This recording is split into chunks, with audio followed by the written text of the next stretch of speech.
मग ही जी आलेली लोक असायची ती आमच्या पाहुणचारापेक्षा आमच्या बागेतल्या निसर्गाबद्दल जास्त बोलायची आणि तिथे ती जास्त हरवलेली असायची. त्यानं मी माझ्याकडे एक गाडी होती, त्या गाडीतून मी त्यांना ते फिरवायचो. स्वतःच मी गाईड, स्वतःच सगळं हे करायचो आम्ही. मजा यायची. खरं म्हणजे माचली हे नाव मी नाही, माझ्या वडिलांनी मला सुचवलं, तू माचलीच नाव ठेवायला. आणि ते त्यांची आठवण आणि मला ते खूप रुचलं म्हणून सुद्धा आम्ही माचले हे नाव ठेवलं. माचलीवरती भारतरत्न सचिन तेंडुलकरनी पाहुणचार घेतला. नमस्कार, मी प्रवीण बाबूराव सामंत, सिंधुदुर्ग जिल्ह्यामध्ये वेंगुर्ले तालुक्यामध्ये परुळे नावाचं गाव आहे, त्या गावचा रहिवासी. मी BSc पर्यंत शिक्षण घेतलेलं आहे आणि नंतर D.Pharm करून कुडाळ शहरामध्ये काही वर्ष फार्मसीचा धंदा केला. आणि आत्ता मी पर्यटन क्षेत्रामध्ये माचली फार्म स्टे नावाचा व्यवसाय माझ्याच गावामध्ये, परुळे गावामध्ये, माझ्याच नारळी सुपारीच्या बागेमध्ये गेली 12 वर्ष करतो आहे. मी लहानाचा मोठा माझ्या परुळ्यातच झालो. आमचं परुळे गाव हे निसर्गरम्य आहे, रमणीय आहे. म्हणजे तसा आमचा सगळा जिल्हाच खूप सुंदर आहे. आणि त्या जिल्ह्यात अजून सुंदर काय असेल तर माझं परुळे गाव. आणि ह्या परुळे गावातच मी माझं प्राथमिक शिक्षण घेतलं. खरं म्हणजे या शिक्षणाला प्राथमिक का म्हणावं मला थोडं अवघड वाटतं ते म्हणायला. कारण निसर्गाशी जोडून घ्यायचं कसब मला ह्याच शिक्षण घेताना याच दरम्यान मला ती गवसलं. काय काय शिकलो आम्ही त्यावेळी. झाडावर चढायला शिकलो, पोहायला शिकलो, नारळ सोलायला शिकलो. तो सुद्धा कोयत्याने वेगळा आम्ही सोलायचो. सुळका म्हणून एक नारळ सोलायचं अजून एक यंत्र आहे, त्याच्यावर आम्ही सोलायचो. दगडावर सुद्धा आम्ही नारळ सोलायचो. टोकेरी दगड घेऊन त्याच्यावर नारळ सोलायचो. त्यानंतर वेगवेगळ्या झाडावर चढण्याचं असो, अशा बऱ्याच गोष्टी. आम्हाला झाड फुलोरा कधी घेतं, झाडाला फळं कधी येतात, त्या फळांचे वेगवेगळे सीझन, प्रत्येक फळाचा वेगळा सीझन असतो. तो कधी येईल, आता अमुक चिकू पिकणार, आता काय पपई पिकणार, आता काय अननस होईल, आता काय आंबे तयार होतील, काजू, कोकम, एक नाही अनेक.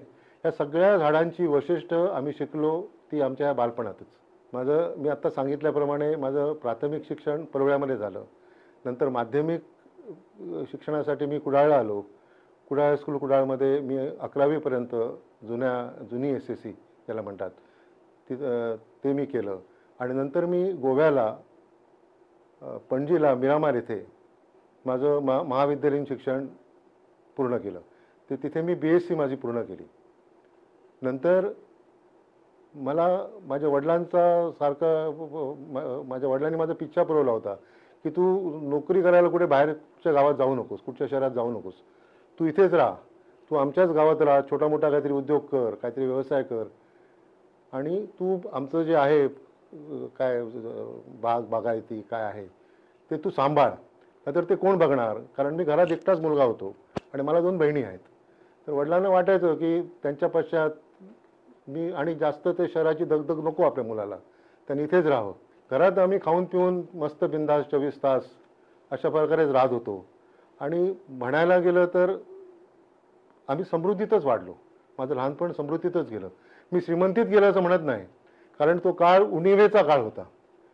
त्या काळामध्ये प्रत्येक गोष्टीची उणीव होती, पण ही उणीव सार्वत्रिक होती. समाजामध्ये सगळ्यांकडेच ही उणीव होती. त्यामुळे ती उणीव ही आपली गरिबी आम्हाला कधी वाटली नाही. चप्पल नसणं किंवा कपडे जरुरी पुरते असणं हे गरिबीचं लक्षण मुळात आम्हाला कधी वाटलंच नाही. आणि श्रीमंती जी मोजली जायची ती तुमच्या पंक्तीला बरोबर माणसं किती आहेत, 1-2 माणसं आहेत का जेवायला, याच्यावरच. मग वडिलांच्या इच्छेला मान देऊन म्हणा किंवा वडिलांच्या इच्छे पुढे मान तुकवून म्हणा, मी ठरवलं की आपण गावातच राहायचं. आणि मग मी आता गावात राहायचं तर पोटासाठी काय करायचं हा प्रश्न पडला. कारण माझे वडील नोकरी करायचे, त्यामुळे आमच्याकडे काय कुटुंबाचा धंदा व्यवसाय असं काय नव्हतं. त्यामुळे आता मला काहीतरी व्यवसाय शोधला पाहिजे. म्हणून मग मी त्या काळात विचार करू लागलो की इथे कुठचे धंदे चालतात, कुठचे व्यवसाय चालतात, ह्याचा मी शोध घेऊ लागलो. आणि नंतर अर्थात हे सगळं जे होतं ते पोटार्थी होतं, म्हणजे पोटासाठी होतं. आणि म्हणून मग मला सुचलं की आपण त्या काळात त्यातल्या त्यात फार्मसी म्हणजे औषधाचा जो व्यवसाय होता त्यात लोक कमी होती. म्हणजे कुडाळसारख्या ठिकाणी अगदीच 2-3 माणसं तेव्हा त्या व्यवसायात होती आणि ती त्यांची एकाएकाची कामं जी होती ती उत्तुंग जबरदस्त होती. आणि त्यामुळे मग मी ठरवलं की चला ते करतायत ना, मग आपण हे करू. पण ते जो सूर असतो ना, सूर म्हणजे मला ते अबावनेक होतं. म्हणजे माझ्या बुद्धीने मी ते काम करत होतो, माझ्या उरापासून ते मी काम करत नव्हतो, माझ्या हृदयापासून ते मी काम करत नव्हतो. मला वाटायचं की हे माझ्यासाठी नाही आहे, आपण काहीतरी वेगळं केलं पाहिजे. काय आपण इथे बसलोय आपलं. आणि मला तो निसर्ग सारखा खुणवायचा, सारखा खुणावत असायचा. मला सारखं वाटायचं अरे मी कुठे सकाळी उठून मी यायचो, सकाळी 7:30 वाजता घरातून स्कूटर घेऊन बाहेर पडायचो, रात्री मी 9-10 वाजता घरी परत जायचो. आणि मला दर्शनच व्हायचं नाही आमच्या गावाचं. मी रात्री जाऊन घरी जेवायचो आणि झोपायचो, सकाळी उठून परत कुडाळला यायचो. असं काही वर्ष चाललं. मी ते तर रमलो होतो, नाही असं नाही, पण तेच तेच तर तेच ते टाईप ते झालं होतं. म्हणजे तेच तेच तेच तेच आपण करत राहायचं. त्यामुळे मला कंटाळा यायचा आणि वाटायचं आपल्याला सूर शोधला पाहिजे, आपल्याला जे आवडतं ते आपण केलं पाहिजे. आणि असंच मी एक दिवशी घरी असताना, काहीतरी सुट्टीचा दिवस म्हणून मी घरी थांबलो होतो आणि मी माझ्या बागेत असा फेरफटका मारत होतो आणि मला अचानक माझ्या लहानपणीचे दिवस आठवले. बालपणीचे दिवस. आमच्या बालपणी भरपूर लोक आमच्याकडे राबता असायचा. म्हणजे आमच्या गावातच आदिनारायणाचं मंदिर आहे, त्यामुळे त्या देवासाठी येणारे लोक आमच्याकडे येऊन राहायची. आले की 2-2 दिवस राहायची, कारण त्या काळात बसेसचे वगैरे सोय नव्हती. आजच्यासारखे गाड्या घोड्यांचा तो काळ नव्हता, तो काळ वेगळा होता. त्यामुळे आल्यानंतर लोकांना थांबावं लागायचं. मग ही जी आलेली लोकं असायची ती आमच्या पाहुणचारापेक्षा आमच्या बागेतल्या निसर्गाबद्दल जास्त बोलायची आणि तिथे ती जास्त हरवलेली असायची. हे मी बघितलं आहे. म्हणजे बऱ्याच वेळा ती लोकं शहरातली असायची, मुंबई पुण्यासारख्या ठिकाणी राहणारी लोकं असायची आणि ती आल्यानंतर त्या बागेत आपलं अस्तित्व हरवून जायची, विसरून हरकून जायची. हे मी स्वतःच्या डोळ्यांनी बघितलं होतं. ते मला आठवलं. माझे स्वतःचे मामे भाऊ, आते भाऊ, मावस भाऊ हे सगळे तर सुट्टीच्या वेळात यायचे आणि ते आले की जायचं नाव घ्यायचे नाहीत. आम्ही काय त्यांना पंचपक्वानं घालत नव्हतो किंवा आमच्याकडे तसं ती पद्धतच नव्हती. जे काय असेल पंक्तीला तेच खायची पद्धत होती. आणि हॉटेलमध्ये जाऊन ती काय ट्रीटमेंट देण्याचा तो काळ नव्हता. त्यामुळे त्यांना जी ट्रीट मिळत होती ती निसर्गाचीच ट्रीट मिळत होती. निसर्गाचाच ते आस्वाद घेत होते आणि ते निसर्गात रमत होते. बाहेरचं अंगण आणि आजूबाजूचा परिसर. हा, आणि त्या काळात बाजारवाद एवढा फोफावलेला नव्हता. बाजारात कधी जावं लागत नव्हतं. कधीतरी महिन्यातून 15 दिवसातून एकदा बाजारात जावं लागत होतं. त्यामुळे बाजारातून काहीतरी आणून खायला घालणं मिळणं हा प्रकारच नव्हता. त्यामुळे मला ते आठवायचं की अरे ही लोक जर आमच्याकडे तेव्हा यायची, कधी माझ्या लहानपणीची गोष्ट सांगतो, तर मग आणि त्या काळात जर ती रमायची तर आज तर शहरं अजून बकाल झाली आहेत. आज तर शहरात लोकांना ऑक्सिजनचं घेताना नाकीनऊ झाले आहेत. अचानक सुचलं, एका बेभान क्षणी असेल किंवा कदाचित तोच माझ्या आयुष्यातला सगळ्यात जागृत क्षण असेल, मला अचानक सुचलं की अरे ही जी गोष्ट आहे, ही आपली बाग आहे, जर ती मला जर रोज दिने दिने नवम नवम जर वाटत असेल, रोज मला ती नवीन वाटते, मी रोज नवीन जातो, तेव्हा कधी जातो 4 दिवसांनी 8 दिवसांनी, मागच्या वेळेपेक्षा ह्या वेळेला जास्त सुंदर दिसते, जास्त बरी वाटते. तो ओढा मला अजून भरलेला दिसतो, त्याच्यात अजून काव्य, अजून सौंदर्य दिसतं. तर मग हे मी जर त्या लोकांना दिलं, शहरातल्या लोकांना दिलं, ज्यांना हे नाही मिळत आहे, तर कसं, असं मला वाटायला लागलं. आणि मला तो विचार खूप आवडायला लागला. 7-8 दिवस मी त्यात गुंगीत होतो की आपण हे करू का, आपल्याला जमेल का, करूया का. म्हणून मग मी माझ्या अर्चनाशी बोललो, माझ्या बायकोशी बोललो की माझ्या डोक्यात असा असा विचार येतोय की आपण काहीतरी घरीच करूया, वेगळं काहीतरी करूया, पर्यटन क्षेत्राशी आपण काहीतरी बघूया, आपण त्या क्षेत्रात आपल्याला काय जमतं काय. म्हणून मग ती वेळ अशी होती, म्हणजे मी साधारण 40चा असेन, माझी 2 मुलं आहेत, ती दोन्ही मुलं बाहेर शिकत होती आणि घरी आम्हीच होतो फक्त आमच्या. म्हणजे मी आणि माझी बायको, माझी आई आणि माझे वडील, आम्ही 4च माणसं घरात राहत होतो. आणि वरचा घराचा जो आमचा वरच्या 2 खोल्या होत्या त्या पूर्ण रिकाम्या होत्या. म्हणजे पाहिजे तर मी रिकामे करू शकलो असतो. मग मी विचार केला की आपण आता पर्यटन क्षेत्रात जर आपल्याला काम करायचं आहे तर आपण फक्त अनुभव घेतोय, तर आपण याच्यात इन्व्हेस्टमेंट काय करायची नाही. आपण अनुभवासाठी या 2 खोल्या खाली करायच्या आणि आपल्याला जमेल तसं त्याचं जे मार्केटिंग म्हणतात ते आपण करायचं छोट्या प्रमाणात. आणि इन्व्हेस्टमेंट काय नाही आहे, आपला धंदा तर तो दुसरा चालू आहे. आपल्या औषधाचा धंदा जो मी करत होतो व्यवसाय तो चालूच आहे. तर मग आपण हे करून बघूया. गाजराची पुंगी वाजली तर वाजली आणि तर खुणावत तर मला होतं हे क्षेत्र. म्हणून मग मी म्हटलं चला, मी ते वडिलांना माझ्या सांगितलं.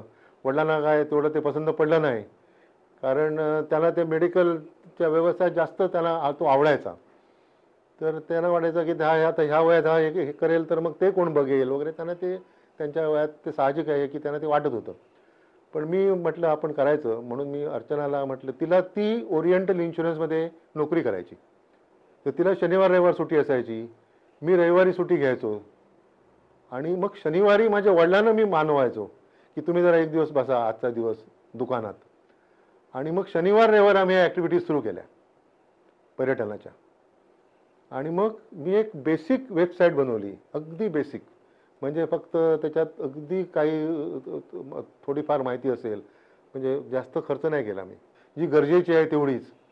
आणि ठराविक 1-2-4 फोटो आणि ती मी वेबसाईट हे केली आणि आम्ही काम सुरू केलं. 1 वर्षभर माझ्याकडे एकही मनुष्य आला नाही, एकही मनुष्य आला नाही. आणि दुसरं काय होतं, मी एक बोर्ड लावला. आता बाहेर लोकांना कळलं तर पाहिजे म्हणून मी असं एक मधुरम पर्यटन नावाचा एक असा बोर्ड लावला आणि मी गोव्याला पळून गेलो. कारण मला त्या लोकांना तोंड द्यायचं नव्हतं. कारण सगळे मला विचारणार तू काय करतो, हे काय, हे काय, हे काय. आणि सगळे मग आपल्याकडे आपली लोक शेजारी सगळे विचारत राहणार आणि त्यांना उत्तरं देतात तर आम्हाला भांडवून सोडणार. मी म्हटलं आपण 4 दिवस पळून जाऊया कुठेतरी. म्हणून मी गोव्याला गेलो, माझ्या मित्रांच्याकडे राहिलो, माझ्या बहिणीकडे राहिलो.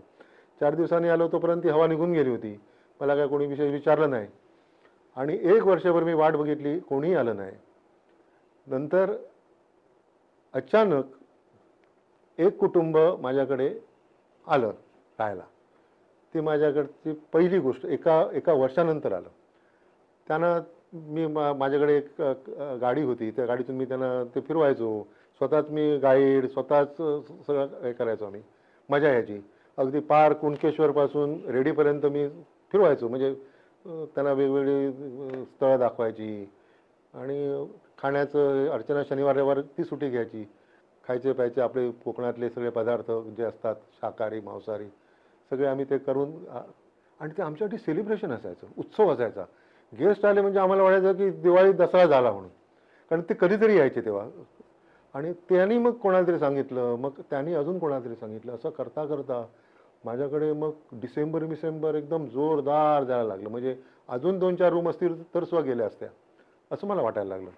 आणि म्हटलं आता आपला जम बसतोय आपला. आणि व्हायला काय लागलं की डिसेंबरमध्ये गर्दी, म्हणजे गेस्ट लोकांचं सारख्या चौकशा, आम्हाला राहायचं आहे, आम्हाला यायचं आहे.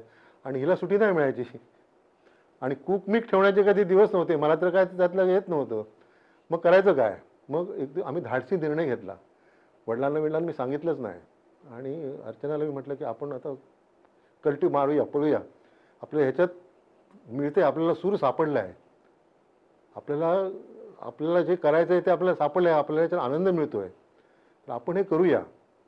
तर मी ह्याच्यातून बाजूला होतो, माझ्या धंद्यातून, माझ्या व्यवसायातून मी बाजूला होतो. तू नोकरी कर काही दिवस, मग आपण बघूया. म्हणजे अगदीच घरात धक्का नको म्हणून मग तिने ते काही वर्ष अजून ती नोकरी चालू ठेवली. मी माझं जे काम होतं, माझे काही माणसं बांधलेली होती माझ्यासोबत इतक्या वर्षाच्या व्यवसायात. एकाकडे मी तो सोपवला, त्याने तो आनंदाने घेतला. आज तो दिमागात ते चालवतोय. आणि कुडाळमधले अनेक नावाजलेल्या काउंटरपैकी एक काउंटर तो आहे. त्याने मला त्याचं कौतुक आहे.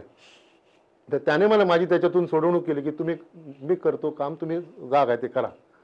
आणि मग मी मात्र ठरवलं की मला माझ्या बागेतच आता हा उद्योग, कारण घराकडे त्या 2 रूममध्ये काय होणार आहे. ती एक लिटमस पेपर टेस्ट होती. सायन्सच्या स्टुडंट असल्यामुळे मी सांगतो, पारंपरिक आमच्या आई वडिलांनी ती चांगली फुलवली होती. बऱ्यापैकी ते त्याच्यात लक्ष घालून होते. आता वडिलांना ते धर्मसंकट वाटायला लागलं परत. आता माझ्या बागेत आला हा. आता हे बागेचं काय करेल, मूळ हे करेल, झाडं तोडेल, काय करेल, हे बांधेल, बिल्डिंग बांधेल. कारण त्यांना काही ती कल्पना नव्हती मी काय करतोय नेमकं ते. मग मी काय केलं, मी लहानपणी तर तुम्हाला आता सांगतो की लहानपणी आम्ही आमच्या बागेत माचली बांधायचो. मालवणीमध्ये माचली हा शब्द मालवणी आहे. जसं मचाण किंवा अजून काय माची म्हणतात गुजरातीमध्ये. म्हणजे आपल्या शेतामध्ये शेतातल्याच काटकोळ्या गोळा करून कावळ्या चिमणीत जशी घर बांधतात तसं एक छोटंसं काहीतरी आसरा आपल्या शेतात तयार करायचा. आणि त्या शेतकऱ्याने दुपारच्या वेळेला थोडंसं वामकुक्षी तिकडे घ्यायची. शेतातले काही काय नारळ काय पडले आहेत, काय सुपाऱ्या पडल्या आहेत तर त्या गोळ्या करायच्या, तिथे ठेवायच्या. दुपारी आपला शिदोरी तिकडे हे करायची आणि संध्याकाळी जाताना ते घ्यायचं आणि परत आपल्या घरी जायचं. तर त्याला मी माचली म्हणायचो. ह्या माचलीवरती आम्ही माझ्या आजोबांबरोबर लहानपणी बऱ्याच वेळा गेलेलो होतो. आणि तिकडे गेल्यानंतर परत घरी यायला बरं वाटायचं नाही. वाटायचं तिकडेच थांबू म्हणून. कारण तो निसर्ग, ती फुलपाखरं, झाडी वेली, काय पक्षी, निसर्गाची सुंदर नक्षी सगळं तिकडे होतं. आणि हे आम्ही नकळत अनुभवत होतो. काय त्याच्यासाठी मुद्दाम म्हणून आम्ही काय असं हे करत नव्हतो. म्हणजे घरापासून अवघ्या 100 मीटरवर आमची बाग आहे. पण घराकडचा निसर्ग वेगळा आणि बागेतला निसर्ग वेगळा. आणि तो आम्हाला त्या वयात लहानपणी आम्हाला जाणवायचा, कळायचा.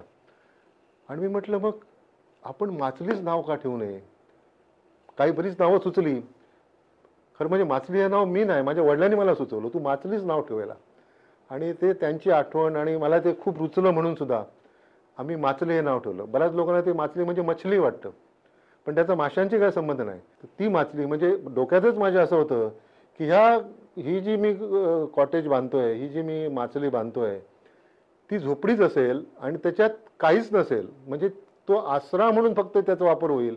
आणि खरी लक्झरी आहे ती त्या माचलीच्या बाहेर आहे. खरी जी लक्झरी आहे, झाडं पेडं जे काय आहे ते लोकांनी तिथे फक्त आसरा घ्यायचा आहे आणि बाहेरचं ते सगळं बघायचं आहे आणि आपलं आनंद लुटायचा आहे. आणि असा माचलीचा कन्सेप्ट सुरू झाला. माचली फार्म स्टेच्या या व्यवसायामध्ये आता जवळजवळ 1 तप पूर्ण झाला. 12 वर्षापूर्वी सुरू केलं होतं आणि आता जवळजवळ 12 वर्ष पूर्ण होत आली. माचलीच्या ज्या कॉटेजेस आहेत त्या अशा लपलेल्या आहेत. त्या सहजपणे डोळ्याने दिसत नाहीत. हे माचलीचं वैशिष्ट्य आहे. माचलीला प्रत्येक माचलीवरती जायला स्वतःचा रस्ता आहे. त्यामुळे प्रत्येकाची प्रायव्हसी जपलेली आहे. एकांत पाना जो प्रत्येकाला पाहिजे असतो एकांत, तो जपलेला आहे. आणि समजा आज संध्याकाळी 4 वाजता एखादे पाहुणे आमच्याकडे आले आहेत आणि त्यांनी एखाद्या त्या माचलीमध्ये ते राहत आहेत, तर दुसऱ्या दिवशी सकाळी उठून ते फेरफटका मारतात तरी पण त्यांना कळत नाही दुसरी माचली कुठे आहे म्हणून.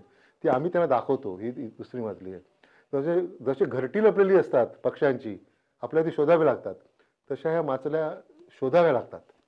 हे एक माचलीचं वैशिष्ट्य आहे. माचलीचं दुसरं वैशिष्ट्य आहे, पुस्तकातली जी हॉस्पिटॅलिटी, कॉपी बुक प्ले जसं क्रिकेटमध्ये आहे, म्हणजे पुस्तकाप्रमाणे खेळायचं, तसं आताच्या पुस्तकाप्रमाणे हॉस्पिटॅलिटीज आलेली आहे. म्हणजे पण ती आम्ही पूर्णपणे टाळतो. आम्ही आमच्याकडे पाहुणा आल्यानंतर त्याचं स्वागत कसं करतो. आम्ही माचलीवर जाण्यासाठी वेगळे कपडे घालत नाही. जे आमचे घरातले कपडे आहेत तेच आम्ही घालतो. अर्थात घरात चांगले कपडे घालतो त्याच्यासाठी, पण आम्ही ते सांभाळलं आहे. आमच्या व्यवसायामध्ये हॉटेलमधली कुठची टर्मिनॉलॉजी आम्ही वापरत नाही.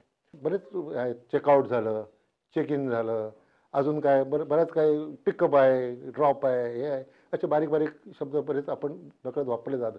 मेनू कार्ड, आमच्याकडे मेनू कार्ड नाही. आपल्या घरात कुठे मेनू कार्ड असतं.